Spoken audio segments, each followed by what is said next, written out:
Good evening, good evening. Hopefully everybody is doing well. Let me just make sure everything's running back here in the back. Just finally got back sitting down. I had to do some errands today. The wife had some things going on, so been out of the office most of the day today. Not work related, but always got something you have to do. For those who obviously have a family, it's a little different sometimes when you've got kids and wife and the whole works. Good stuff, not bad, of course, but anyway, we'll check on who's in the house in just a minute here. I do want to talk about last month. For those who don't know, I did take vacation. I listed last month. Sales now are I'll tell you in just a few minutes here. We'll talk about some numbers. I'll just tell you straight out, last month was my best month ever on entire record for any time ever selling online. And that's on pretty much every platform but one that I've been on. We've been messing around with some other stuff, obviously, I've talked about.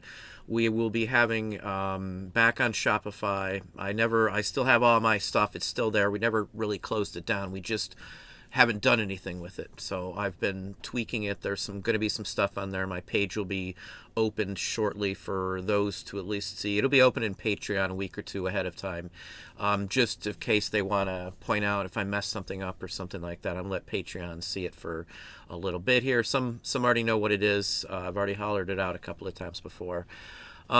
Sales-wise, we did just over 34% less new listings last month, December, than we had done in pretty much any other month of the year. We took some time off. I took 8 straight days off with nobody worked or nothing from them. Every employee we had was in college nowadays, so things have changed for our employees. So they all took off. They've been gone. Some of them, either are working all the time, for us, or they're at school the rest of the time. So everybody was off for 8 days. And that was what we expected ahead of time. I've been talking about busting it and putting extra time in and get this done, get that done, get as many listings as you can while it's hot. We wanted some time off. We've had a lot of things going on with the family, some medical issues and some things like that. So we do get away.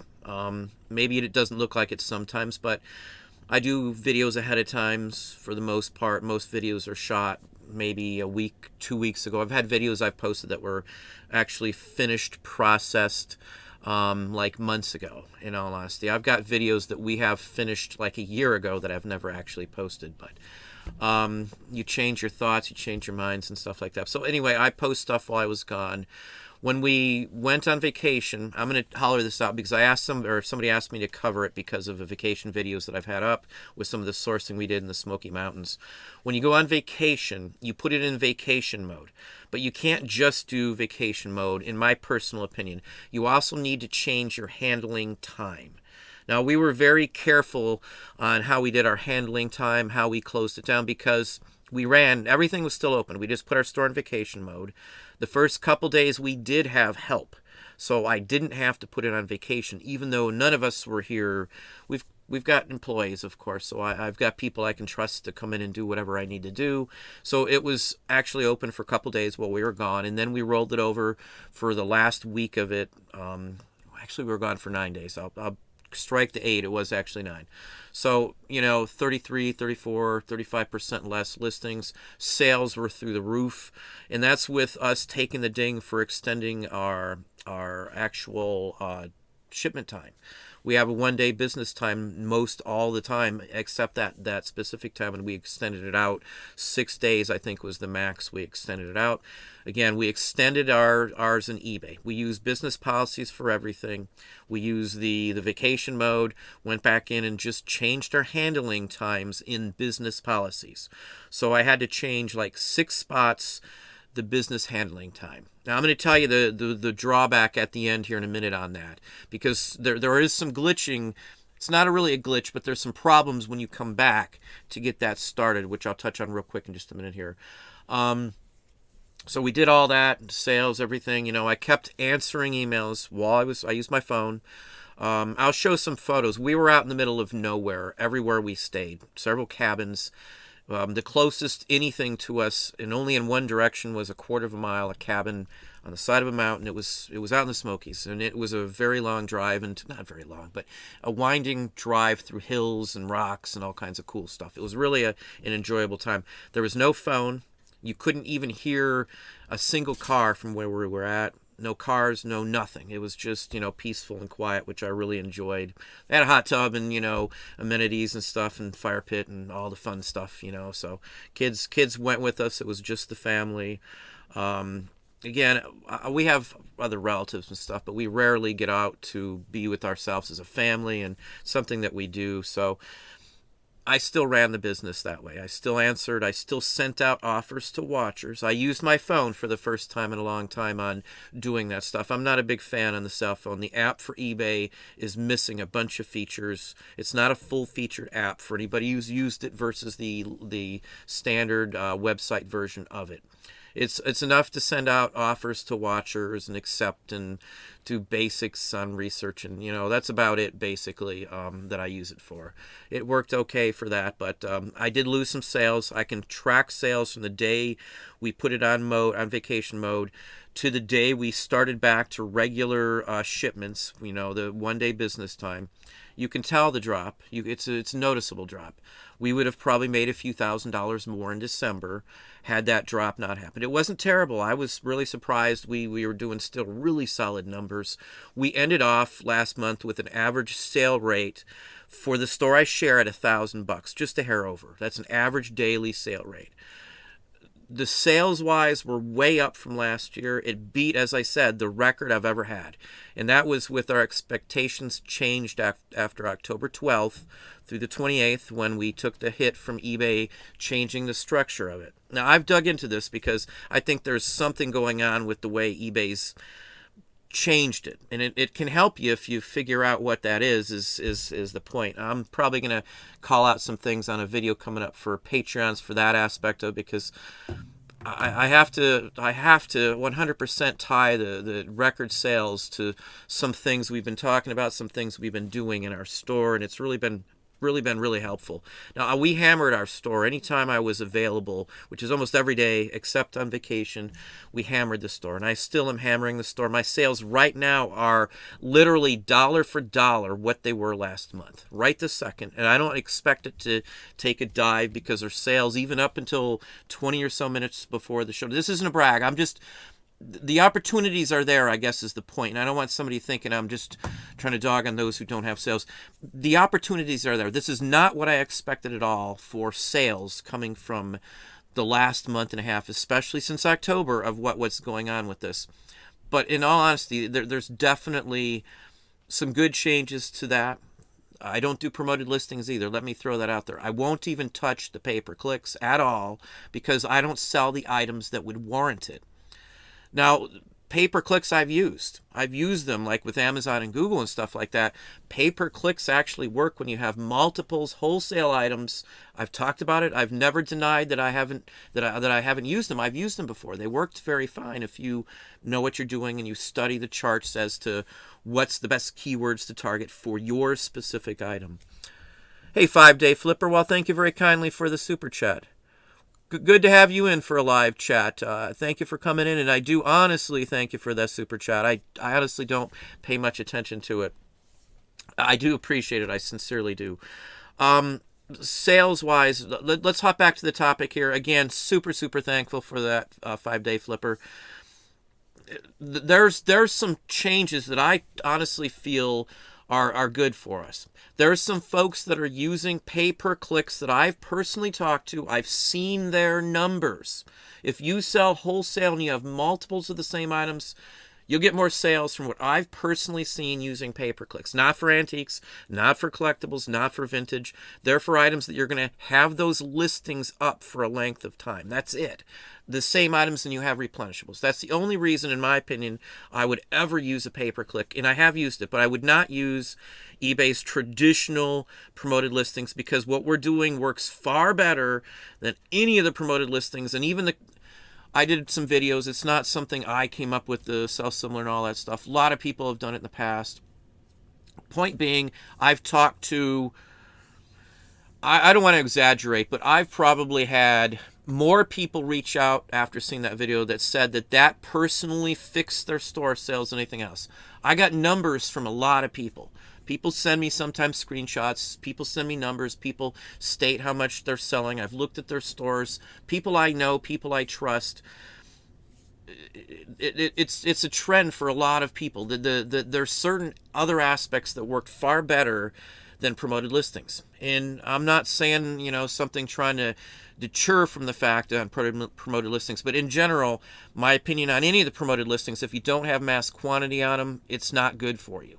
It's a personal opinion. You do what you want. I've seen people who've used them for flooded categories, and it will at least get you a little better view. You might get 10% more sales, which would outweigh any of the fees, so you'd come out ahead. Obviously, fees are everywhere you go these days with everything. It's still, I'm going to say this, I know somebody's going to call out, say I don't know what I'm talking about, but eBay is still the best game in town for most of what we sell. Good, bad, or indifferent. The headaches or not, I still make a lot of money off of eBay.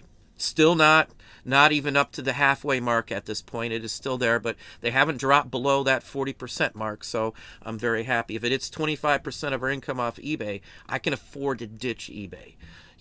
Not saying that's what I want to do, but I mean, we've got numbers. You got to have a number. You've got to have a set amount where it's feasible, practical to stay somewhere. And, when your revenue from a site's really low, it might be better to put your effort into a different site that you do get all the revenue from. If I'm getting 90% of all my revenue from site A and site B is only 10%, I'm going to be putting all my time into that other site. And, especially if I have the same amount of items on both sites. Let's see where we're at. I know I probably haven't touched the chat. Hey Aaron, how you doing, Aaron? Hopefully this year is good for you too. You got your car issues back and everything is running for you, Aaron. Next week, let me call out a few things going on before I forget. Next week on Thursday's live show, I've got a bunch of special guests. Something I've never done before. It's going to be a first for me. I've talked all the time. When I was a manager, a general manager, I'm going to give you a true story, and this is something they do in corporate America. In industry, restaurant, everywhere I've ever been, we've done brainstorming. We're going to do some brainstorming. We're going to show you point blank what a brainstorming session was. I was a general manager. Everybody else was under me in the store level. I was a regional manager. Everybody, including everybody in the stores who were under me, I was responsible for. So I've always done brainstorming too, as those positions myself, as well as my boss did them as well. We're going to brainstorm eBay. We're going to throw some topics out, some questions, and see how people, their reactions, their take on situations and things like that. Now, most of what we're going to discuss, and I'll give a little hint, I usually don't give out any questions ever on any live show. Anytime I'm talking to Dom or anywhere else, there's nothing written down. I don't ask questions I have in my head. Sometimes I might have a question, but I never give them out. The questions are all going to be related to things people have asked. Problems with eBay, how do I do this, how do I do that? That's the type of thing that I think will be the most useful. That's what a brainstorming is. It's trying to get, if in a restaurant, we brainstormed all the time. We'd have a weekly meeting for all the managers. They were required to show up whether they're on or not that day. So I try to keep it to an hour or so. And any issues, if we were down in sales in an area, that would be an area we'd talk about, and everybody would have to give a response to what happened. Where's their numbers at? Were they tracking them hourly? What happened? Where'd we lose? Did it look less busy? Was the weather bad? And maybe it was just the weather was so bad no one wanted to come out. Those are all things you track down. You figure out what's going on so that it doesn't continue the next week. If you hit it right off when it first starts, you fix it. That's a brainstorming anyway. That's next Thursday's show. Quite a few people will be on there. You'll probably recognize some names. Several of them have their own channels. Annie is one of them. I've got Marty, Dave, Papergoy, $1 Million Peddlers. And I don't want to miss anybody. Jeffrey D, I think, is in there. There's 5. I'm sorry. I know I've got it right on the tip of my tongue, too, because I just responded to a comment he left. Oh, darn it. He's going to hate me, too. I don't want to have to go back and look and open up another page. I really apologize. I should have had all the names set. It'll be all up well in advance. I'll make sure this one's up well in advance. I know I'm not so great on that on the normal live shows, but I'm putting a lot of time. It's a first for me to have a bunch of people on the channel. So it'll be 6 counting me. And we're going to hammer a whole bunch of topics on there. So anyway, that's next Thursday show. For those in Patreon, I have a live show coming up this weekend. I don't know if I'll get the post up tonight or not, but I think it's going to have to be Sunday mid-afternoon for those in Patreon. And we're going to cover most sought after for media items. There was a question brought up. I'm going to hammer on... I've been investigating, for those who saw that post on there, junk drawer lots. I'm going to give you a breakdown on those too, because a lot of stuff changed in the last 2 years, and I want to address those as quick as possible. And then I've got a store review. There might even be a second one on there, but I've got a few other little topics. I didn't grab it. There's going to be a few things that I want to show that I picked up too recently.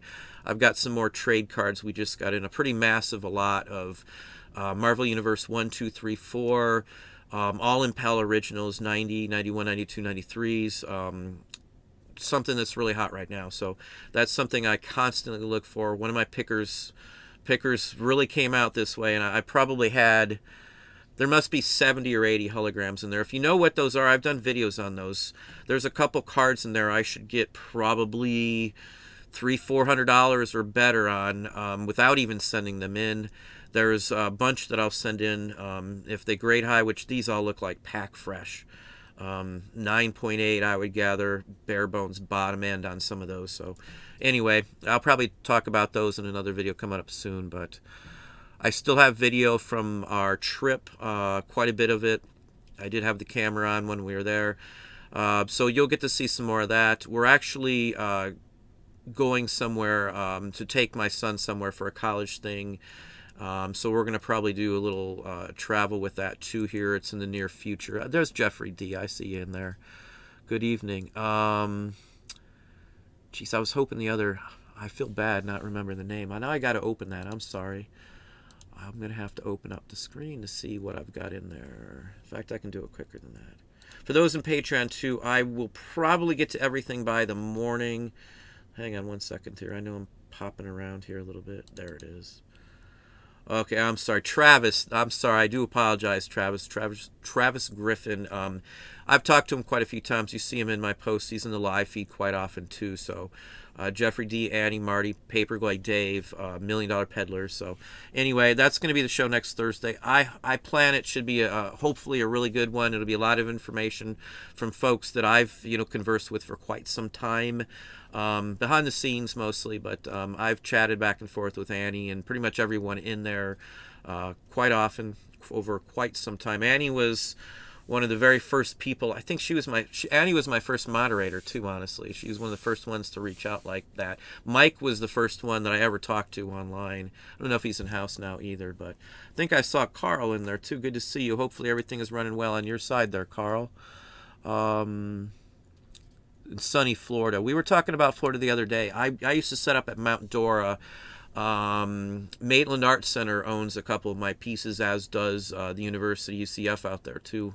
Took classes out there. Disney paid for them. So I've got some ties to Florida. I was in the art purchase program through the state because I had 2 state purchases, which allowed me to enter and do a whole bunch of stuff with the state. But anyway, I got another video that I shot, and I know I've got a lot of shot videos that I haven't done with, but I'll probably throw one up on the other channel on legally using famous people's images and not getting in trouble. That's going to be the basics of that video, because I get a lot of conversation. I've talked with patrons for quite some time, and in length. I've even got videos, like hour-long videos, just on copyrights and things like that. So that'll be up on the other art channel. It's going to show some of my artwork. I started off my art career professional. I used to do portraits. I've done 700 portraits, probably pencil charcoal portraits for people paid. I did Disney characters at one point, got in trouble for that, or the guy I was doing them for did. I also did postcards in Florida. So if you live in Florida and you buy large bulks of postcards, you may run into some of mine, of poison dart frogs and some other things. I've been featured in the Orlando Sentinel on some things, stuff like that. But anyway, I'm going to show you some of my actual artwork. We're going to show you some that is, well-known images that you can legally do stuff with. And I'm going to show you and tell you why. Because that question comes up all the time. And there are some ways you can legally copy famous people and do multiples of them without getting in trouble or violating any laws whatsoever. So that's the gist on that one there, but hopefully that covers everything. I know I'm terrible on the feed some days. Lydia, how are you doing? How are you doing? I have a cousin. First name was Lydia. The Old Man's Caves, welcome, welcome. I got Donald's Discoveries right below there. Hopefully you're doing well. New Year's is going great this year. So far, so good. Cross my fingers. Sales are maintaining where they had been. So let's go back to sales. I know I'm sometimes bad on the feed, but I think the content, the discussion is the most important part. I don't want to disparage anybody at all. I see quite a few long-term followers. I got Jerry Reiner in there, Benjamin Adams, as I said, Jeffrey, Linda, Ping G, Duncan, of course, and right above that is Artie Mike. Hey, Mike, how are you doing? Hopefully you're doing well. I think I hit some of your comments from yesterday. Yesterday I was up real late yesterday. I sleep like 4 hours these days. I responded to a whole bunch. I answered a mess. I had like 3 hours worth of just emails on Patreon last night. Lots of good content going back and forth, which was good. Judy, hey Judy, how are you doing? From Florida as well. Yeah, we lived in Florida for 10 years. I worked for Disney for 10 years. In fact, I was just talking to somebody that we worked with passed away just the other day. We worked with her for years. Love to Linda and her family, if anybody's on. It's always sad when people you knew and you hung out with for like 10 years of your life, that we still are in contact with. So anyway, it was sad, but life goes on. We've had some good times. So anyway, Betty White, that was sad too. I have some fond memories of watching some of the Betty White stuff, and she was always a wholehearted, nice person from what I saw. But anyway, if it flips, it chips. How are you doing? Good evening. Golfing in style, welcome, welcome. The only golfing I honestly do, snowy and cold in Winnipeg. My son spent some time. I've been to Canada 3 or 4 times too, actually. I've got my card so I can travel over there too, but my what's it called? Passport card. That's what I'm talking about. You can't go out, you can't get into Canada with at least a passport card. I don't plan on flying anywhere, so we just got the card last time. Tommy Z, how are you doing, Tommy? Yeah, I think it was 13 this morning when I got up. A little snowy this morning. I don't care. It's weather. I'm mostly inside doing stuff or traveling from one place to another. I don't really even have to touch outside barely, other than wherever the location is. I just pull the car to the garage, whichever one we're taking. Michael Sanborn, how are you doing? West Michigan, huh? We've got some property up in, well, my mom does, I guess, not me technically, but I've got use of it up in Lewiston, East Twin Lake, if you know where that's at, way past Gaylord and up that way. But my father was born in Saginaw in the 30s. Won't give away the date, but in the 30s. Picky Ricky, how are you doing? Good to have you in, Bob. Hey, Bob, how you doing, Bob? Bob, those. I think, what would you say? There were photos or slides? I think you said there were slides of that. Those are interesting. If you do post one, I promise you I will post an old photo of myself if you post one of you from one of those images there, Bob. Yeah, I called you out on that one, Bob. Hey, Marty, how are you doing? Disney Family 515, good to see you in the house. Hopefully you're doing okay, Marty. Good afternoon. Hey, Joe, how are you doing? The Old Man's Picks. Everything sounds and looks good. Well, good to hear. Thank you very kindly. Hey, Jeff Loftus, how are you doing? What did happen last month? It was all business as usual. Sales are way down, but then all of my accounts went to crickets all at once. They're just now showing signs of life. Wow. The majority of the people, Jerry, that I've personally talked to, and I know there's some folks that have some sales issues, did pretty well. I don't know on quantity and stuff, but I have a lot of quantity. We didn't list, but the sales were still coming in. I'm still doing the same similar, same rotation. I got a video exactly what we're laying out, what I did, what we're doing, and I religiously do that now, and it always works. If I stop, if a sale doesn't run for a certain length of time, the sales drop really quickly. So I always have sales running, but I've pretty much got it down where they're only ended for about an hour, and that gets the sales, so they roll from one ending to another one starting very, very quickly there.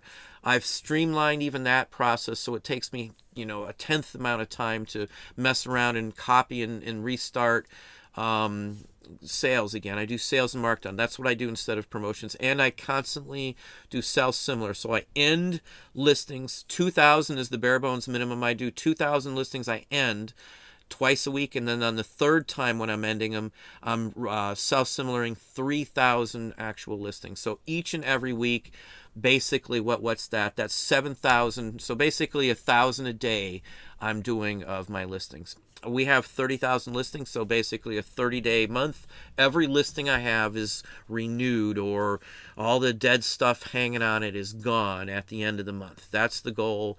The sales I do have no bearing on which items I've done self-similar or not, and it doesn't, that they aren't related. The sales I do, though, may cover some of the items that I just sold similar on too. It works very good, and that's the biggest thing I've ever had somebody say that it worked the best for them is this. Several thousand people have probably reached out or said something about that very specific thing working for them at this point. It has worked. It really has. We found it, we combined it on the 28th, I think is when we started doing it. You can see my sales graph just go crazy after that point. And I have to relate it to that. And I honestly truly feel at this point that some of the logarithm changes and the changes that eBay is doing, even though we haven't filled out any new item specifics at all. I stopped doing any of the recommended. I haven't touched them. I still got 6,500 that we should be doing. It's not required. I'm not going to do it because my sales are still going up. There's no bearing on that I can see. We did thousands of them in the past, and I never saw a difference at all in sales. So the keywords in my titles still seem to be holding. I can still pull up my items on a Chrome search. So at this point, I don't see. I think it's better now than it's ever has been, only because of the changes they've been messing around with. I think it plays to my benefit because of the specific keywords I think that we're using. I think that's honestly and sincerely a big aspect of what works and what doesn't. We use keywords that I have proof that they're working. I put specific words in there. And a lot of people, that's a big one. Every store I've ever reviewed in almost 4 years of doing this, I can point out keywords in every one of those, every single one. And I'm not saying I don't miss keywords occasionally too. A dog breed or something. Somebody pointed out something the other day, and I ended up changing it. And I don't remember if it sold at that point. But the point is, everybody misses them. But you want to get your percentage down really small, so you're not missing a whole bunch of keywords. Because I really think those keywords are essential. Knowing what I sell in niches. I do a lot of niches with the store we share. And obviously we have other stores and stuff. I'm on other sites. Don't talk about it. I don't want other people tanking our stores and stuff. But if you've done the same types of items and you've got bunches of them, you're going to figure out what's the best keyword. You're going to figure out, image-wise, is the zoom in good? Is it not? Should you show the whole thing? What do you need to do to get it sold? Your photo, your title, and the price are the biggest three things, and nothing else seems to matter in the most aspect. There's one other thing I should say that we upped our ante on, and I think it's added to the fact that eBay's pushing our listings, or whatever the case may be, like through the roof. We answer, respond, or hit what do you want to call it? Offers to watchers and questions all the time, constantly. If a question comes in, we try to get to it immediately. And I honestly think that does play a part in it. At one point, eBay, I can't find it anymore, so maybe they posted and removed it, but there was some statements on things that they would be looking at, and one of them was the speed at service, how long it takes you to respond. Most every other site out there gives like a speed of service recommendation, like must respond in so much days, or don't respond and that could hurt you. And I really think that may play some into it, just because what I personally see from our sales and the results, things totally change, because we change up. We hammer the store all day long. If I'm not doing it, somebody else is. Relisting, self-similar, tweaking, improving some photos, double-checking prices, running the sales, targeting items, all that kind of stuff. If something's going hot and we can see sales booming in one specific niche and we've got more of that niche, we change out what we're going to list the next couple days and get more of that niche out there immediately. So if you play all those games, you're hitting what's hot. I can't list even a couple percentage of what we got in-house quickly unless I'm able to move stuff around all the time. So we always make sure that we have extra items that are already photoed, scanned, whatever we have to do to them, ready to roll off the platter there. I've got sheet music finally. The 1774 Colonial sheet music's going up this week. I've got the glass plate negatives, the larger format ones that we showed in a Patreon video. Those are going to be listed this week. They're all from Ohio State, showing buildings and machinery and all sorts of inside views and outside views around Ohio State. So those should do fairly well. Again, those are hot right now. Negatives and slides are really through the roof right now. People are in. They've got time to mess around and do digitizing and messing around with images and print jobs and stuff like that. So all that stuff is just flying right now. Top dollar prices for it. Who knows how long it's going to last, but there have been some major changes in the market. And again, Patreon, I'll discuss a little bit like that with the junk drawer lots that I used to do. We're going to talk about those. I was investigating those. We've been talking about them with several other resellers, including one that I've mentioned before that basically has done junk drawer lots for most of their life, and that's what they do on the side too. They'll run a couple hundred of them, but things do change is the biggest point, I guess. Where are we? Raymond, Mr. Bean, I'm not sure what that is, but probably butchered it. Cy Wilkel, how are you doing? UK, huh? Got quite a few other folks in here from UK. Semperfi 1918, how are you doing? Amazing Antiques, etc. Limited, hello from Durham, UK, another UK. Lauren Day, good evening.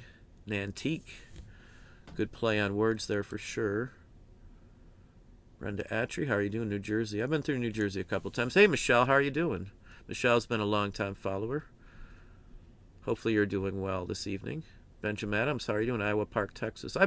I worked in Texas, Dallas for back and forth. I wasn't there the whole time, but we drove through Austin and the whole works. Dallas was very nice, and traffic wasn't so great back then, but anyway.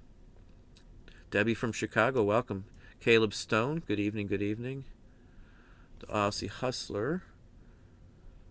Happy New Year, too. There's several in here. I can see at least 3 from Australia. Nicholas Tracy, good evening. Buckeye Baker Books, how are you doing?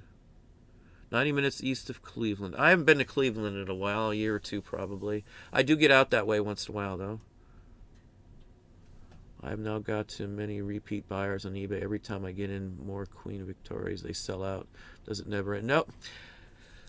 Let's stay on sales for a little while here. I shouted out some things. We have changed up. Every time something changes and I have issues on, say, eBay with stuff like that, we mess around with stuff. It took us from the 12th through the 28th, 16 days to figure out something that was working.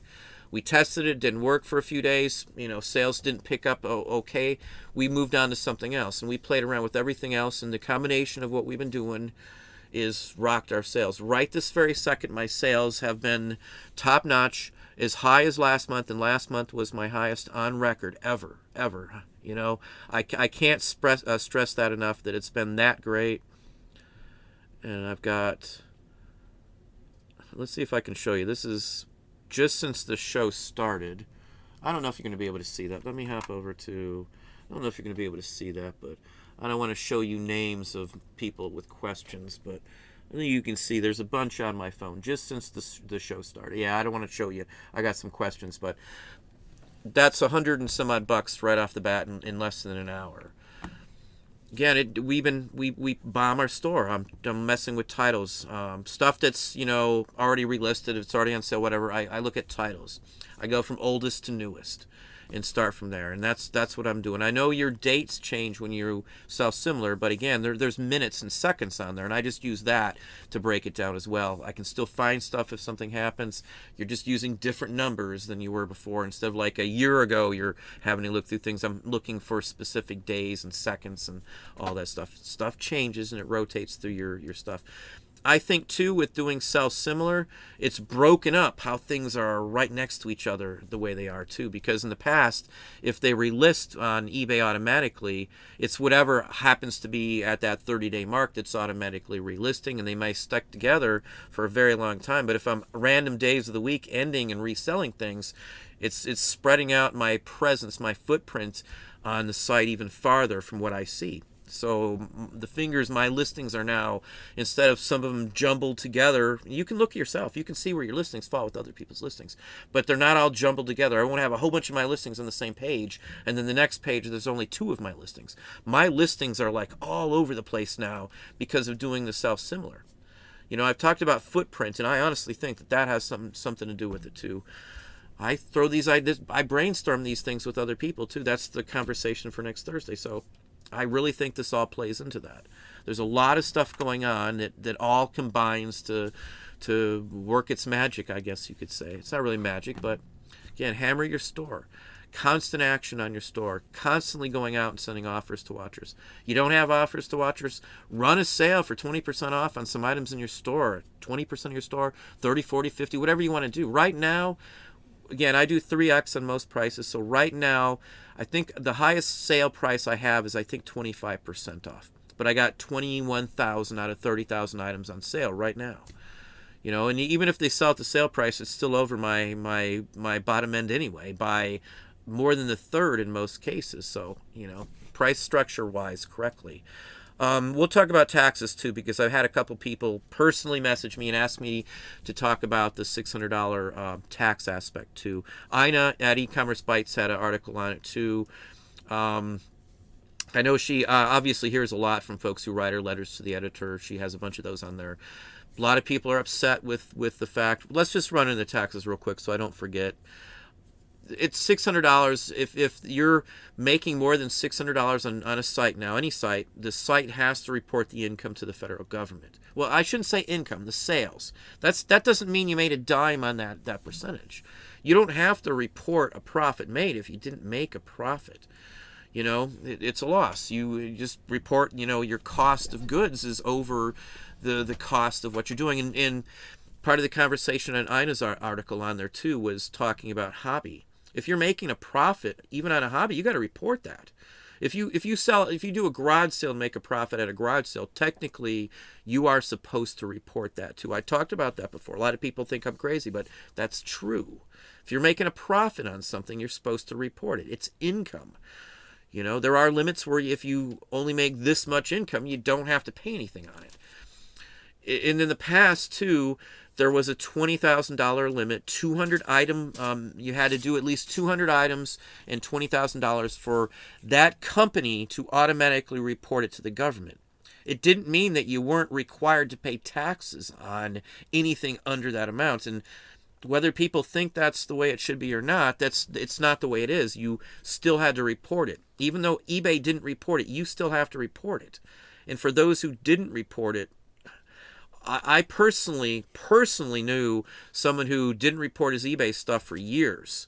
And when that time came, when the IRS came knocking on his door, and they did come knocking, he was in some legal trouble for many years over that. And I'm just laying it out there. I would never mess around with something like that, because if it's your well-being, you're out of business. You can't run. They're going to come in and take your equipment, run through your records, which is what they do when there's a criminal complaint against somebody for, evading taxes. So don't do it. Just report it. If you want to run this as a business and you're making a profit, if it's from around your house and you're not making money on it, you're selling it for less than you paid for it, that's not a profit. And if you can't come up with a receipt on it, you still technically can come up with a handwritten receipt stating to the best of your knowledge, this is what you paid for this specific item, this is what you sold it for. You can use, past history. You can look up what stuff sold for online. In fact, a good place would be the Internet Archive and the Wayback Machine on there. You can go back and look at, sale prices and item prices on sites like Walmart from 10, 15, 20 years ago. It's all there, and I've done it many times with stuff. I even got videos showing, what eBay looked like when they first started and all that kind of stuff. So you can get that stuff. There's also 2 sheets where, a pair of pants is worth this much that the government, gives out. There's some on the IRS's website too. So you can justify, average price. You can justify what it would have cost and things along that line too. Just because you're required to pay for profit doesn't mean if you're not making a profit, you still have to pay. It doesn't work that way. What eBay is reporting is not income. eBay is not, the $600 threshold is not income. Doesn't mean that. That's not what it says at all. The 1099K that eBay gives you or any of the other sites give you isn't income. That is not income. That's the amount a processing company, basically, you're a third party. That's the amount that the processing company handled in your name. It doesn't mean you could have a $200,000 worth of revenue. It's not even revenue, worth of funds coming through on a 1099K and lost money. So that number is not, it shouldn't be a scary thing. If you're not making money or don't have a profit on it, you don't have anything to really worry about. You can make a claim. If you can't get a receipt for something, you are able to write. They'll take that. It's not like you're going to just make up stuff. You don't want to do that either. But if I'm making up a receipt, not making up, but if I'm writing out a receipt, like let's say I'm at a garage sale and there's no way to get a receipt, I'll write it off at the address I picked up the items at. Garage sale, the date, the time, their address, what the item was, and how much it was, I paid for it. That's what you do if you need a receipt for something and they don't supply receipts. Keep a little receipt tab. You can buy them at Office Depot, Office Max. You can get them off Amazon. Wherever you want, you can get those. They're really cheap. It's like a duplicate pad, so you have 2 copies of them evenly. So, and it's like, I don't know, $3 for I think it's like 100 double with a copy of each one. So 50, it'd be 50 receipts you could write out per little booklet. It's only a couple bucks. It's well worth the investment for that too. Where are we at here? Jiminy Flippit, how are you doing, Jiminy? How are you doing? Good to see you in too. The Nesbitt Experience, how are you doing as well? I'm assuming that's the soda. Yeah, eBay added on the repeat customer aspect too, which I thought was good, but I know very rarely would I not know if someone's bought from me before. Let's give you another reason why I'm selling a lot, and so are other people like Duncan up there. I've specialized in something. If there's collectors for it, I've picked areas that have a small collector field, but yet there's not a lot of stuff up anyway. And then I've picked areas that are bigger that I can still specialize, like postcards. There's no way I could center in on postcards and be a Top Gun player in postcards, because I'd need to get over 100,000 to even challenge one of the leading postcard guys online right now. I can be one of the top ones from local postcards though. So if you're special, and I don't, whatever, sports cards, watches, tennis shoes, sneakers, whatever, you can specialize in something. And that's how you're going to get the repeat business. That's how you're going to get constant people coming back. And the minute you list something, it's going to be able to sell because everybody knows where to come. And I can charge more because the reputation, the fact that a lot of these people have been buying from me. I've got people that have been buying from us for over 10 years. Routinely, month after month after month for 10 plus years.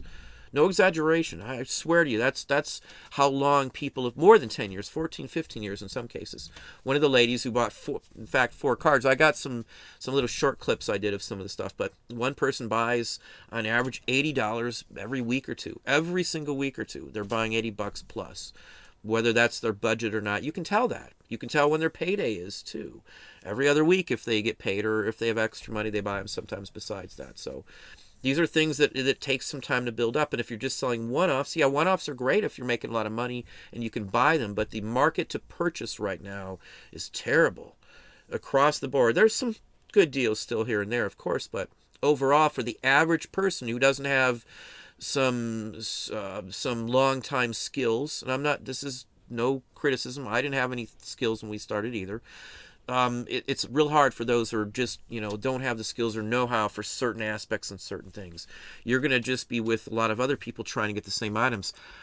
I'm not trying to push my content, but niches, whatever niche, I don't care if it's jeans. If you're able to corner the market on jeans or some specific brand or anything like that, you'll be ahead of everybody else.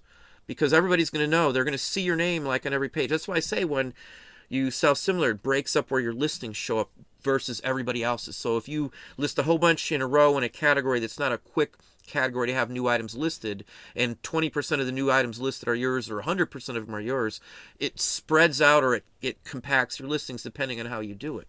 The sell similar spreads my listings out, and I keep doing it. It keeps spreading them out. So there's, I could be every other one on pages even. That's what you really want. You don't want to be all crammed together, all your listings, because you listed a whole bunch in the same day, and they're all right next to each other because only a few people list in that same category on any given day. it works. It does, because you can be seen on every page instead of select pages. You got a whole bunch, and then the next page you may only have 2 of your listings, or 1 or none of your listings showing up. It all plays out. I'm telling you, I've done this for far too long. I've talked to too many people. I've seen the results. My numbers don't lie. I can't explain it other than those are the factors that I see it being. Hey, Dom, how you doing? Dom, good to see you in the house. Primetime Treasure Hunter, very good friend of the channel. I got a shirt I got to show off. Dom got me a shirt this Christmas, and anyway, it's green screen not compatible. So, speaking of shirts, I had talked to somebody and they asked if I was going to do shirts on something, which I did. I actually have a whole bunch of new shirts out there. A lean, mean reselling machine. I don't ever call out stuff, but I ordered some for myself. I've had quite a few people that picked some up too, which I was really surprised. All tons of different colors and stuff. So I do have shirts out there that you may enjoy if you're interested in a shirt or something like that. I rarely don't do that, but I liked the lean, mean reselling machine enough to actually get a trademark just in case, because everybody tries to rip everybody off these days. Even other channels, I see people send me my content being spoken by somebody else almost word for word a couple of times. In the last week, had some Russian channel rip us off. We get maybe once every other week somebody re-uploads my content back on YouTube, word for word, unedited, just on their channel. It happens all the time lately. I got another show coming up with Dom too. Again, as I said, good friend of the channel here. Check him out if you don't know who Primetime Treasure Hunter is. You're welcome to pop a link in there, Dom, if you want to. It was the worst month that I have had in 17 years. Wow, Kathy Tharrington, worst month. Again, I can't say what everybody sells, but everybody that I know who sells antiques, vintage, and collectibles has been rocking. Maybe too, it might be related to a person buying collectibles in niche markets has to have extra money to buy them. It's not like clothing where you only buy them if you have to, things like that. People are buying collectibles and stuff just because they can. And I think what you sell on times like this means you're going to make more or make less. Home goods and stuff is still selling okay, but there's so much competition now because you've got tons of new resellers out there that are doing it because they have to. Their jobs closed down. No one's in there. People working in restaurants and stuff like that, they're half full or less. We did go out to eat while we were in the Smoky Mountains and stuff like that. Always nervous because, I don't want any issues or anything else like that. Or I've seen all the crazy people in the Karen videos and stuff myself. People constantly show me stuff. I've seen a ton of them on resellers. I'll give you a reseller story here too. I'll give you a second on that one here.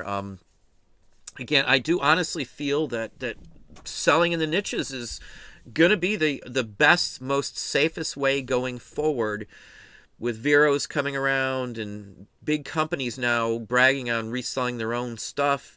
Nike trying to get in the game.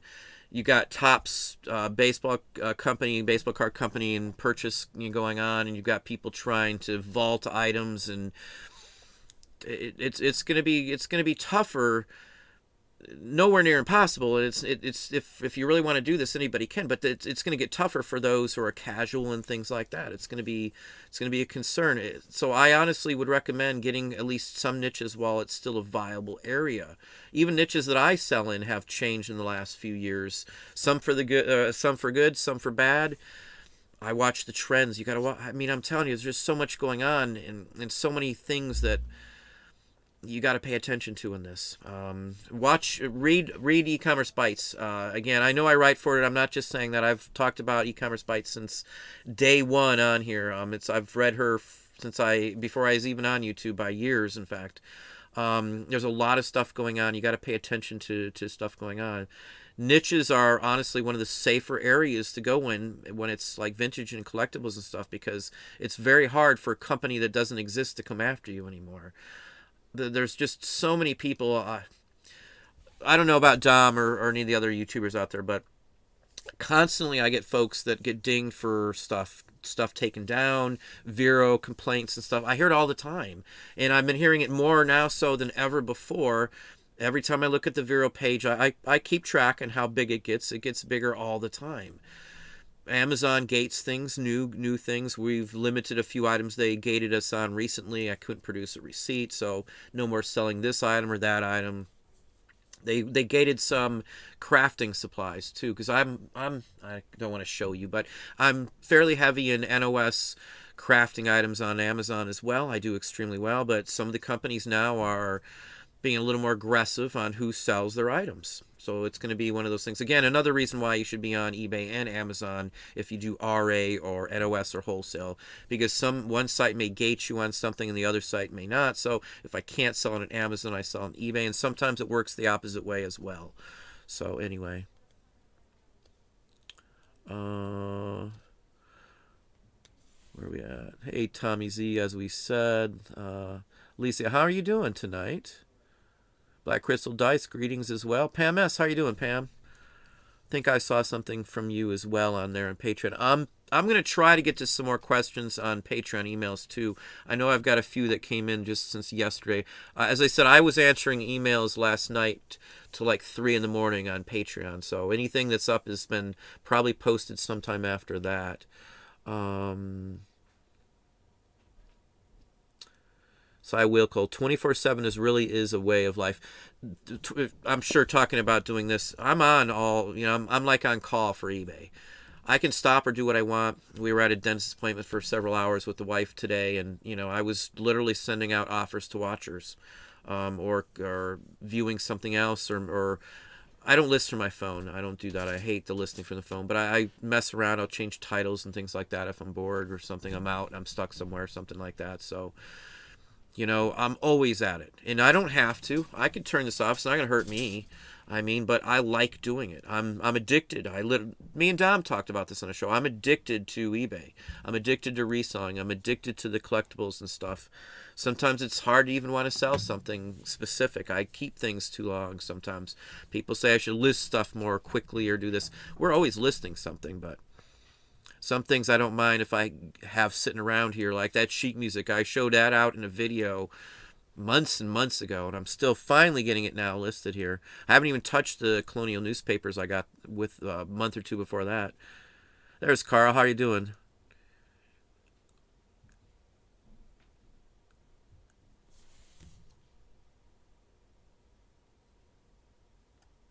They don't expect you to ship it according to your shipping schedule. Mine next day until the day you enter that you're returning.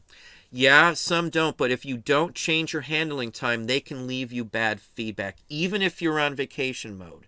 That's the point of changing your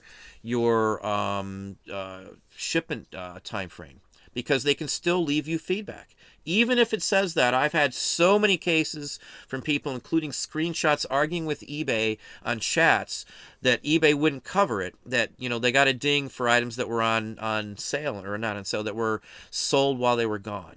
And the people left negative feedback, long ship or didn't ship right away, and all kinds of things like that. I've seen many of them. So the only safe alternative is to put it on extended shipping time, is what I did. I upped it to 6 days. I didn't want to do that, and in the past we've always had somebody here, so I never had to worry about it, but this time I wanted to be safe. I've seen the horror stories from people personally, screenshots, or I've chatted, or we've been on StreamYard together, because once in a while I talk to folks on StreamYard just to give a helping hand occasionally here. But that's my take. I get your point, Carl, because that's what I was assuming from the start on that. Hey, I'm not going to do it, but I don't trust that eBay would do the right thing if I got a negative from that. And I've got enough, more than are on both hands, that I've seen in person where eBay did not remove it, and it was clear, without a doubt. I could see the item sale date, payment date, the notice date.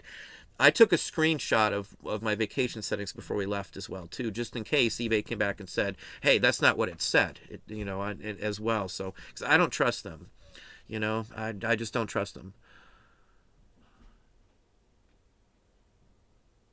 Yeah, Carl's saying he's done it 2 times and hasn't gotten dinged. I've had many people who have said that as well, but it's that one time where it's going to happen where I'm not willing to risk it, I guess, is the point. I'd rather have lost a few sales or something because somebody didn't want to wait a few extra days. My opinion.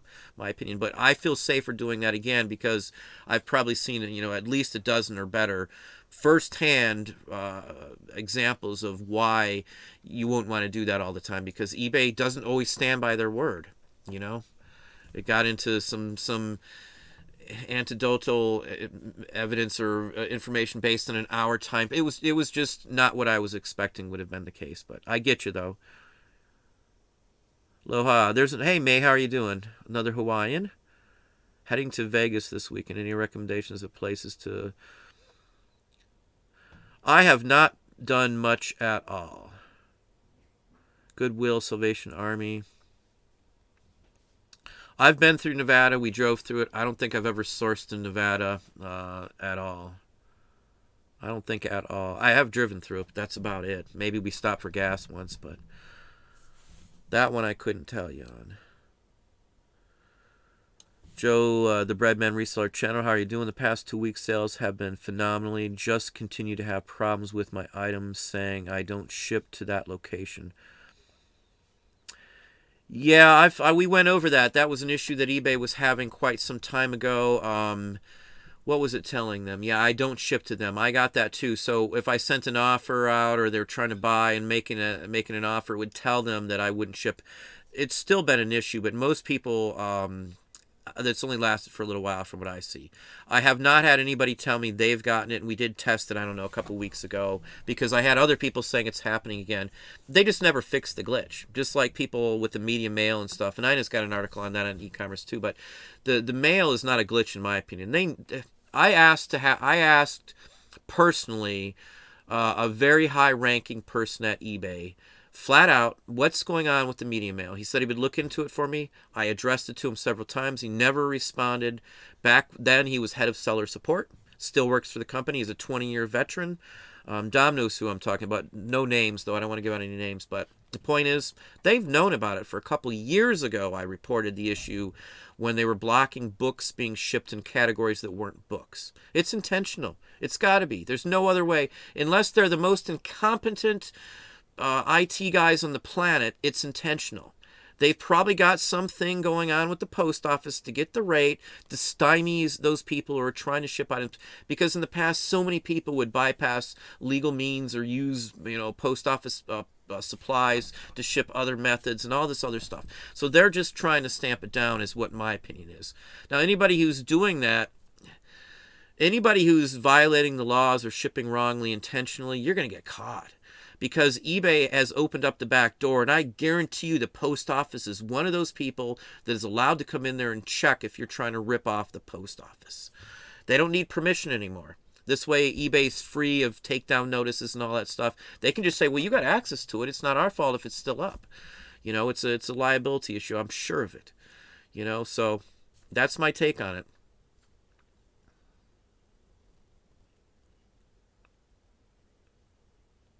Hang on. What's the Lucky Treasure Gems? eBay keeps saying I'm not compliant if I don't accept returns 30 days.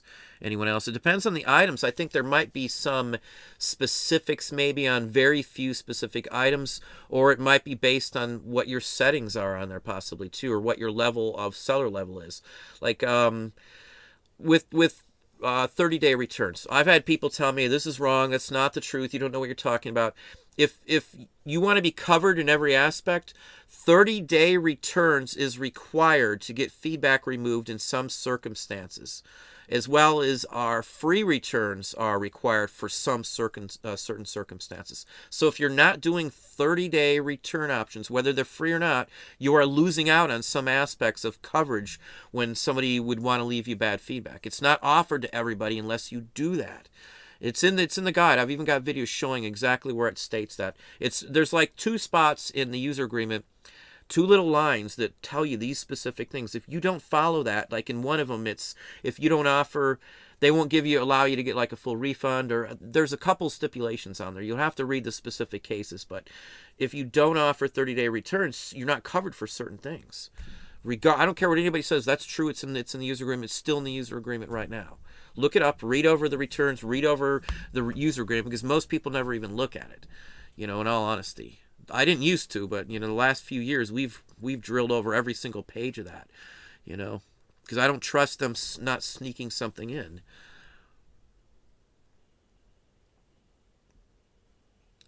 Hey, the Disgruntled Octopus, how are you doing this evening? It's always up. You don't have to rush to get in.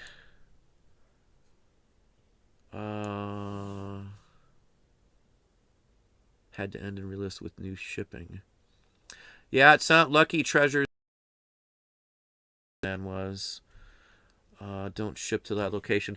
I also too would recommend, if you do business policies, just create a copy of it, delete the original, and the copy shouldn't do any of those crazy things the other ones were doing too. Because I found some people that were talking about their shippings were constantly wrong and eBay kept reverting it and all this other stuff.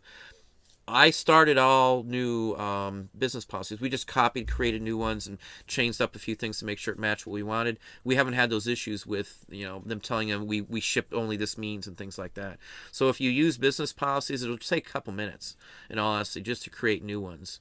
Copy, go over, double check your numbers and the whole works, and delete the old one. I think there's still a lot of stuff tied to the old stuff before the update, in my opinion. They're still doing some updates. I still see people talking about item specifics moving and disappearing and all kinds of things too.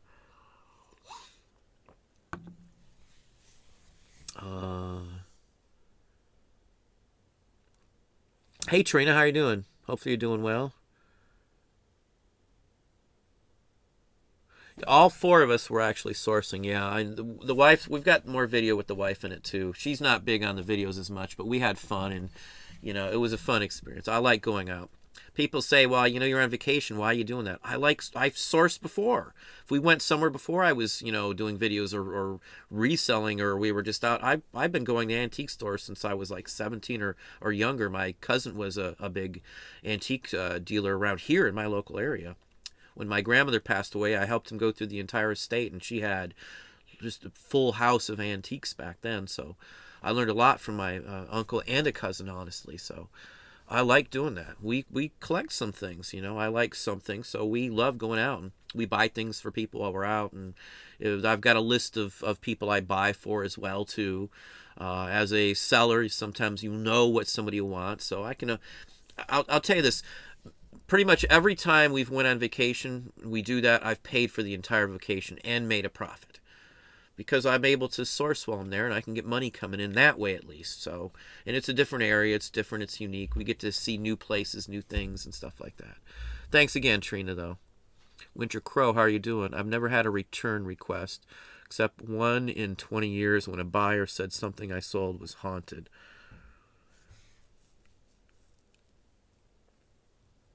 Yeah, I don't care if it's 30 days. I almost never have a return.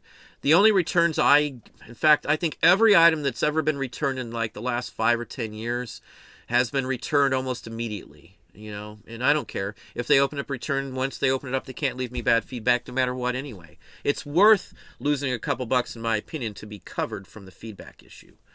You know, your feedback is your reputation, and bad feedback can actually hurt you and cost you sales too. I can compare stores and look at someone with bad feedback, and you can obviously see, you know, one gets better results, better sales in the same types of items versus the other one. Feedback. We don't shop from people with, you know, below a certain percentage of feedback as well, whether it's on Amazon, Etsy, or anywhere. You know, I don't like to deal with stuff like that. It's just the way it is. People don't trust people online. I had somebody leave some negative. They left a positive feedback overall, but they made some false statements on there based on something eBay did. We had a title, and we'll give you this story here too, and then I'll tell you one more story, and we might end it off that. I got some things I need to do still today, but I have a listing. It's in my feedback. I think it'd be on the second page. Somebody left a good feedback on a button, but then they complained about my dating and that they told me the date was wrong and that I didn't fix it. And then the next line states that not only did I not fix it, but that I listed another one with the same wrong information. And buyers should be beware that, you know, I'm not an honest person, basically, is what the person was getting at. Now, eBay wouldn't remove it because it says good. Now, the guys even asked to remove it, and eBay wouldn't even remove it when the buyer asked to change it. And I know they can do that, so this is just one of those a-hole things that eBay wouldn't do. But the problem with the feedback and why he wants it removed is, one, I can't change the title of a listing when there's a pending offer on it. You can't do it. I can't change it. It's unchangeable. eBay locks that out. And I told him he can check that all out if he wants. He can call eBay and ask them. And then he said, well, it ended, and you listed another one. I said, no, I never listed another one. I said, please go check that listing. It has a 0 quantity. And sure enough, that's what it did. I can't change the sold one either. If the item's sold, you can't change the title. I had to express that to him too, because he says, well, it's sold now. You still can't change the title. You can't change it because you could change the item into something else and then claim that's what the buyer bought and screw a buyer over. I understand the policy. He did not. He based it on that.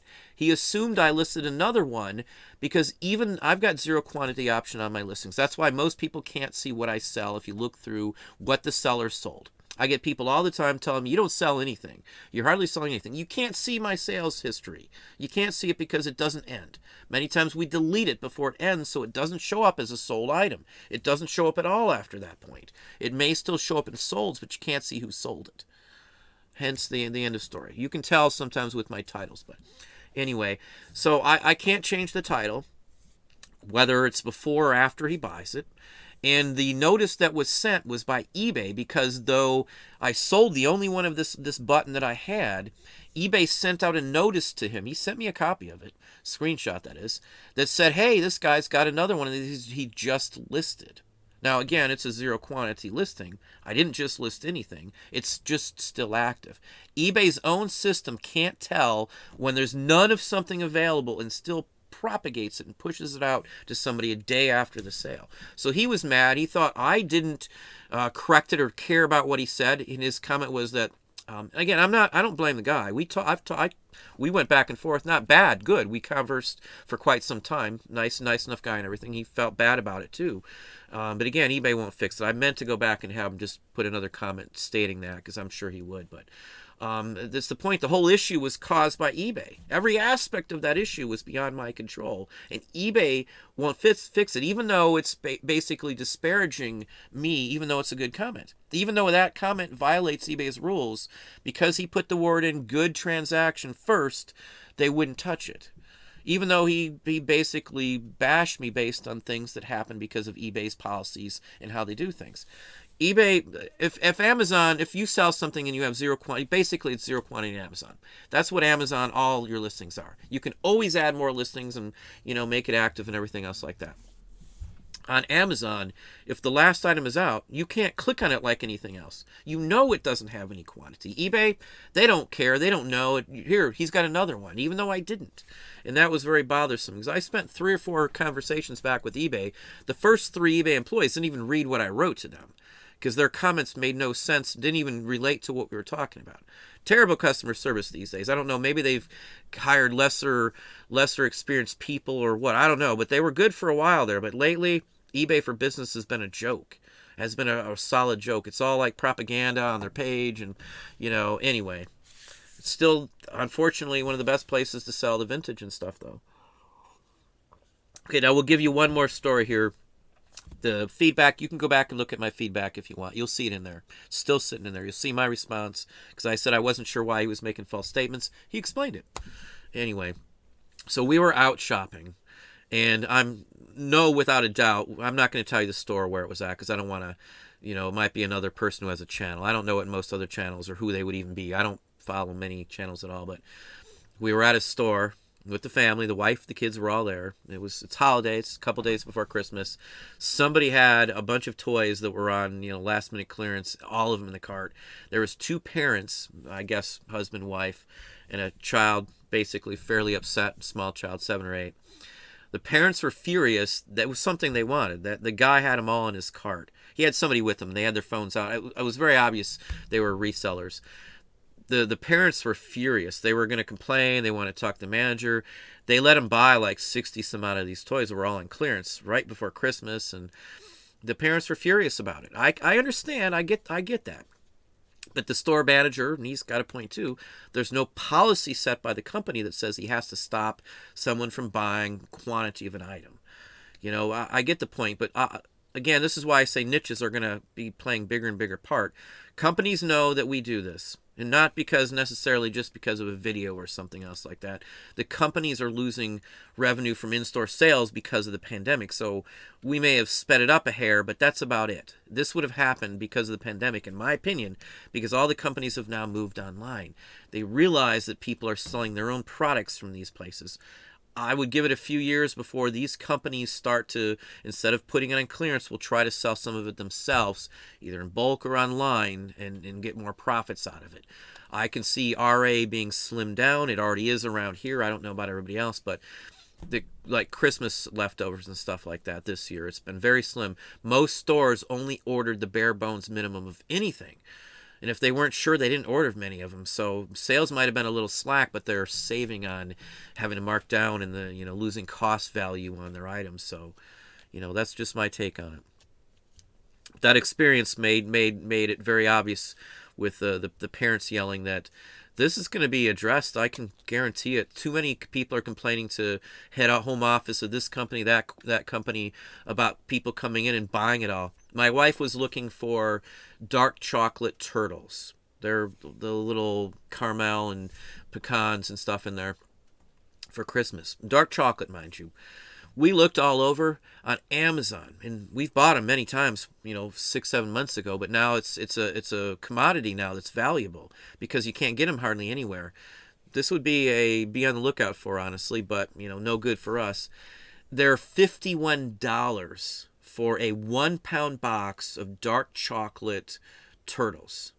Look it up yourself. Look it up on Amazon. That's one of those, if you see it out in public, we'd eat it. The wife would, not me, but that's one of those items there that's hot right now. The store prices are still the same at $10, $12 for a box. They're up to $50. I'm sure from this video there'll probably be a few people run out and do it, but that's true. That's true. We were shocked at how much they overpriced it. And in fact, that's even against Amazon's rules from what I see, based on the amount of percentage they're marked them up.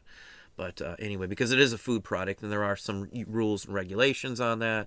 It's a shorted item because milk chocolate's everywhere. I can get, 5 pounds I think we saw of normal milk chocolate for like $24. 5 pounds.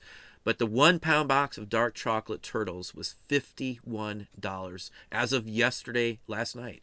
Like 3 a.m, I looked at that just because we're looking and I watch stuff. I watch a lot of stuff to see where they're going in price. And that's one of those we found quite a little while ago that's been through the roof with prices. There's other food products too, but anyway, I gave you all a real good BOLO that's through the roof right now. It's a bona fide one. You can look right now. I know that'll probably push the price up a little farther, but anyway, where are we at here? Decor and More, how are you doing? Twisted, my sales were great for December all the way up till Tuesday. After that, I haven't sold anything. I'm okay with it. I needed a break for my second year. It was a great month. Yeah, again, it depends on what you're selling. I mean, I can't express that enough. It depends on how much activity you're doing on your store. I'm telling you, I'm on my store all day long if I'm working. Whether I'm here or there, whether we're out to dinner, whether we're doing this at the grocery store, if a message comes in and I can answer it, I'm answering it as quick as possible. If sending out offers to watchers, if you don't send them out, somebody else could send them, and then you won't have the opportunity to send out ones that you had the chance to send. They're only there until that person gets too many offers to watchers, in a certain time length. And if people beat you to it, when you send one out, it says not sent to this person, that person. That's why, because you waited too long on them. You send them out, you constantly get more. So let's say I wake up in the morning, which is about average yesterday morning, it was like 72 I could send out. By mid-afternoon, I already sent those 72 out. I sent them out one at a time too, and carefully priced each one based on that item and length of time the item was up on my site. And then by lunchtime, I had like 50 more I could do. And I do them constantly. If there's 10 there, I'm going to do that 10. So I say work your store. If you're a reseller full-time, work your store full-time. If you're done for the evening, you turn off your phone, that's fine. There's nothing wrong with that, but set your parameters. Set how much activity you want to do. Don't let stuff set. Get them out as quick as possible. I do think that the quicker you do stuff on eBay, eBay's going to send more business, funnel more stuff to you. Because they want that quick turnaround time. They want that 30-day free return. I promise you, because of, and I'm not back to Ayn again, but she had a real good article about this, because people are going to expect things like keep the item and I will just give you your money back, because of what big boxes are doing. That's what they all are starting to do. So the speed of service is something that, like Etsy, to get on their top seller list on Etsy, you've got to like pretty much be living with your phone next to you in bed almost, and then you still could get screwed over by Etsy on that. But the speed of service, I really feel that all that in combination, all those aspects we've talked about since the beginning of this video, all came to play to give us the best month ever. And right now, I'm right there. I swear to you, I'm right at the same level, top. This is probably going to be, this could even be busier than last month. Last month was my #1 best month of all time. We were running $1,000 sales a day average in the store I share with you. You can look, I've shown sales recently, quite a few of them. We've had thousands of dollars. I had my biggest bank transfer from eBay ever the week before.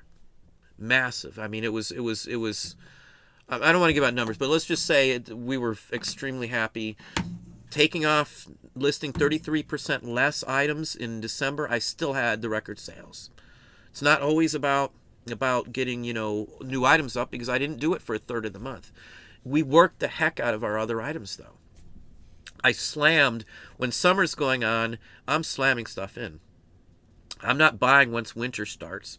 All I'm doing is listing, unless a picker calls or something, but massive amounts of new stuff up.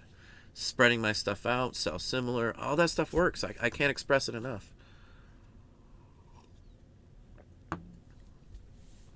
Let's see where we at. Yeah, if you're enjoying the conversation, I got 422 people in house on my end, 161 thumbs up. We'll go just a little bit longer since I still have quite a few people in house. Mike Draper, how are you doing? Mick Draper, I'm sorry. Nat Rummagepedia. Okay, I'm sorry. My vision isn't so great. Do apologize. Ash Ketchup Mustard, how are you doing? Dragonfly Dreamer, we have a 100% lifetime guarantee because we stand behind our sales. We don't rip people off and get very few returns. Try it sometime, being honest and not being a butthead. Yeah, that's definitely the case. If somebody ever comes back to us, even years later, about the authenticity of an item, I keep records of everything. Most of my images are on DVDs. Everything's burned from the laptop. I got a DVD burner sitting right here. We save everything. So if somebody comes back years from now and it's something that I sold them and it turns out not to be legit, I would give them their money back. I would never renege, even on a return policy, if they were in the right. I don't care what the policy, what it is. I do feel 30 days is perfectly fine, a legit policy to give based on personal experience. I almost never have a return. Almost never. I mean, like 1 or 2 in an entire year happens. It's almost non-existent. And the few that do happen, who cares? I mean, I take care of the customer. I had a item that was shipped out. I didn't pack it, so I don't remember. I don't know what it looked like when it went out, but it was a Victorian piece, really delicate bucket. Maybe I'll show it in a video, but there was missing a handle when they got it. Somewhere in storage, it must have crumbled, and the person who picked it out, no stuff happened, so I'm not mad at anybody, but the handle was gone. It's somebody who's bought that same order, had like 9 other items that this person bought. It was like a $270 order. I just gave her the item. She don't have to send it back. She comes to my store. She's been shopping with us for maybe 3 or 4 years. I corner the market in certain items, and these are some of those items that you can't get the quantity I have up anywhere else. No one else has the quantity or has the time because they're a little more labor intensive to list, but I make a lot of money on it, so I can afford to pay somebody to list these items. They're delicate items you need to put on a scanner as well too, so people just don't want to mess with it, But for me, I do try to limit what I list to only so many images. These are items I can throw on a platter, scan a whole bunch all at once. I can do 4 items on a flatbed usually at the same time. I separate them in the quarter off the flatbed, 1 scan, and I got 4 listings off of 1 scan. I flip it over, I have to have front and back, of course, but yeah, I never ever. Well, thank you, Auction Monkey, for the $5 super chat. I don't know how I missed that. Thank you very kindly. I do apologize if I didn't catch that. Didn't pop up on here. Well, thank you again very kindly, Auction Monkey, for that super chat. I do honestly appreciate it. Stargazer, shoot, what do you think about hip postcards? Now, I still sell quite a bit on hip postcards. We were running like $100 in postcards a day on average. It's pretty good. You multiply that times 12, 12 months, every day $100 or so. I don't have a problem with this site. I'm a little bothered by the fact that it doesn't reverse sync. So at least it syncs. If you sell it on eBay, it'll end it on HIP. So that's like the biggest thing, because I don't sell as much on HIP. So all I have to worry about is at the end of each day, whatever is sold, I've got to zero quantity out on eBay until I know that a payment has been made. So that's just something I didn't want to have to do. I'm giving them the benefit that they will hopefully change that around, because I did hear from the owner himself. Mark did contact me on that personally, which I respect that he took the time out to do that. I know the guy's, I'm sure, busy, but I would also say, I'm going to be talking about in a Patreon video, there are some things I sell only on HIP nowadays. And I'm going to give some examples in a Patreon video too. And it's much safer and easier and no hassle for some of the items to sell on HIP versus eBay even these days. I like HIP for the aspect that it auto imports. What level are we on? I think for the amount, I have 19,853 listings on HIP. We've sold thousands and thousands of dollars in merchandise on HIP postcards. So I still stand by them. I just the sync bothers me because it was months of lost revenue while the sync wasn't working correctly. I'm not mad at them specifically, but if it's something that happens all the time, I might be a little more perturbed. But I would fully recommend HIP still to this day. My numbers don't lie on HIP. It's well worth the time, the investment, and everything else to deal with it. I make as much on the items I sell on HIP as I do on eBay. In some cases, I've actually made more. They sell in the same price range, believe it or not. And I can, in some days, get multiple sales from the same person as well on HIP. You can combine. It's a different setup. You can still ship overseas and the whole works. If you run a sale on eBay, the sale price is reflected on HIP as well. So I do get action. Say I run a sale on eBay, the sale price, it drops my price on HIP. It'll go back up when the sale's done too, mind you. So I get boosts on selling on HIP when a sale runs on eBay too. So they kind of match each other. Again, the sync works great from eBay to that site. I just wished it worked backwards. But again, at least they're getting the lion's share. I could sell 50, 60 items on eBay on the account that we auto sync on a day. And if I had to, on any given day, so if I sell 60 items and they don't sync, that means I have to take 60 items off of HIP every night. And that's just... That was the issue with it. But yeah, I would recommend HIP. Let me go down here. Any of the HIP comic books, or HIP stamp is fine too. I do 14 days. They want 30-day return. 5-day flipper loves when I ramble. I wished I didn't ramble so much, because I know I get some hate and I get people saying, I'm not going to watch you ramble too much. Why would I want to watch an hour-long video or something? But then they'll watch or listen to 3-hour podcasts, so it doesn't make any sense. But people are upset if I talk too long, and if I don't talk too long, they get upset. So you're damned if you do or damned if you don't. Nevermore Sales, how are you doing? Well, good to have you on live for a change. I know you've been around for quite some time and been watching before. Definitely recognize your name from many different times. Rambling is good. Falco, how are you doing? Yeah, I've messed with eBay in the past. I won't mess with it. Look at their... When I'm thinking about a site, I look at their site visits. I look at, reports, bounce numbers, and things like that. The bounce rate is what it's called. eBay's bounce rate, I think, was like, 54 or something like that. It was really low not too long ago. A bounce rate is how many pages in time a person sits on a site before they leave it. So let's say somebody's searching for something on Chrome, it takes them to eBay, and they bounce off the site after only looking, say, at a page and a half, and very short, 54 seconds or some real quick time frame, because they didn't find what they were looking for. And if they don't have traffic on the site, the traffic is non-existent, you can do trending. You can look at traffic for sites and things like that too, if that's an easier one for most people. But there's a lot of other information where you can track down site traffic for any site out there. They always give you the basics for free on some of the sites I use. I got a video just on traffic, on trending. And I'm sure if you look in my playlist, look for trending or traffic or one of those two keywords there, or them together, you should find a couple of videos just showing you how to do that, the basics even. I use that information. I don't mess with Bonanza for that reason. Quite a few other sites I don't mess with either. I've tried Bonanza once. Most people who I talk to who do Bonanza are lucky to get a sale or two out of an entire year. Macari, I don't know if I would ever mess with that after I heard Nurse Flipper was talking about they shut her down, and I don't trust a site like that. Macari reached out to me and asked if I would do a site review for them. I haven't said anything to them, of course, but it would be a paid thing, and I don't do that. If I don't use it, I don't use it. So I'm not out for the money. I'm not going to do it just for them to give me $1,000, a couple $1,000, $3,000, whatever it would be. If I use the site, it would be different. But hang on, I'm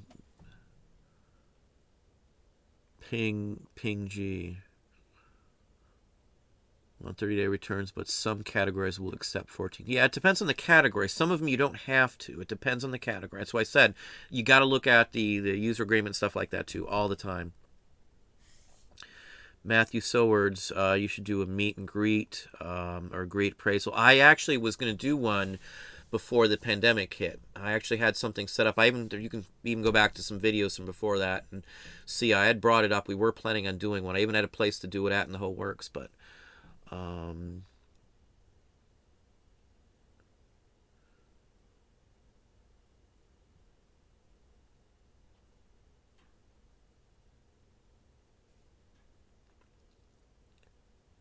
yeah, Marty, I'll be waiting to see you on there as well too, Marty. No big deal at all on that one.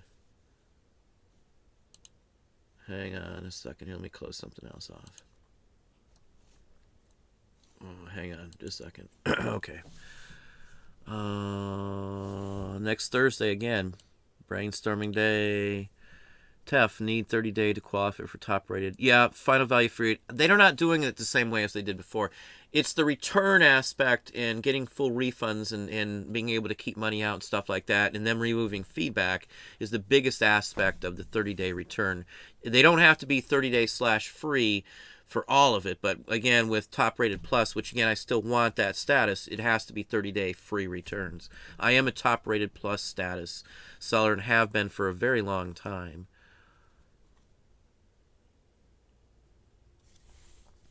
Let me see here what we got. My thing just Bonanza support is non-existent. Peanut Gallery. My feed just bounced all over. I don't know if I'll be able to even find it because it's so big. Yeah, I don't know where it's even at now.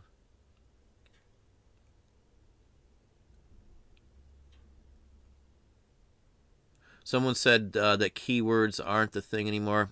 Keywords are if the keyword is basically what should be an item specific. I'm not worrying about the item specifics. I didn't fill in almost 7,000 of them. I stopped. I haven't touched them.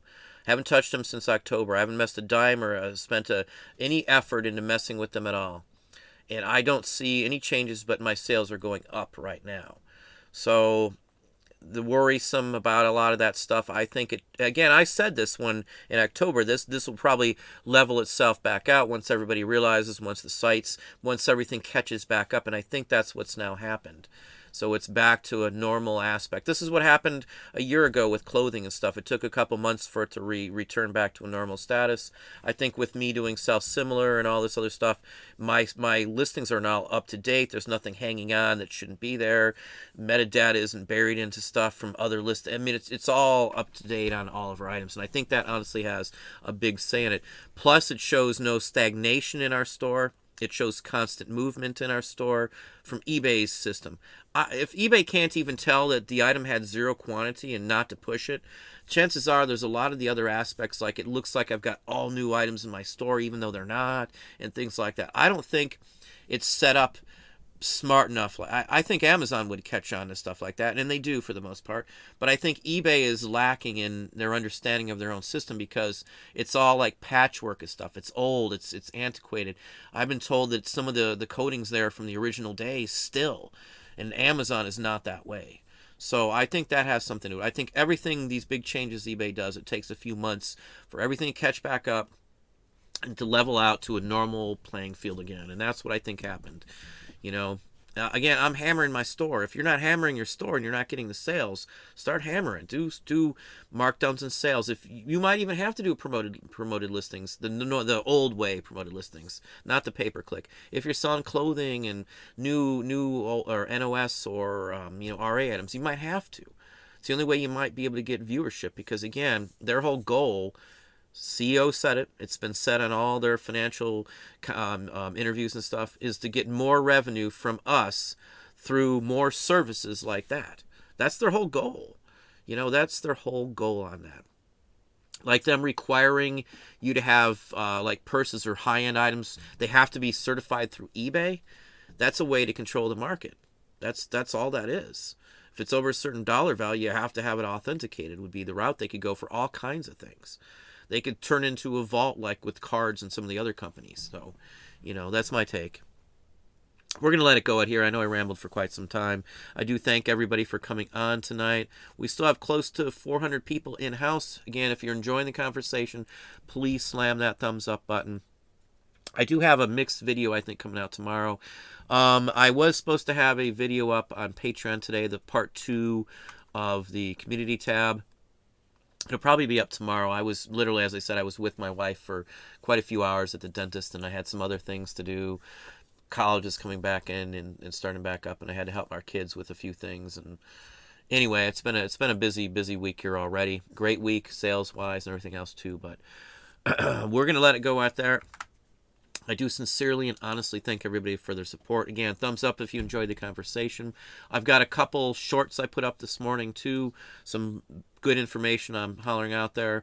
If you haven't checked out my other videos, again, I've got like 1,400 videos up on here. 400 more videos are available. I think it's more than 400 now on Patreon. I do have new t-shirts down there. I actually ordered them. They were supposed to be in by today to show you, but anyway, if you want to see some shirts, I do have some nice shirts out there. Lots of colors, lots of designs. Lean Means reselling machine. I had quite a few people that were very interested to buy some already. So if you are interested, you want to support the channel, you want a t-shirt out of it, I've got some t-shirts down there. But I will let you all go, and I hope you all have a good day.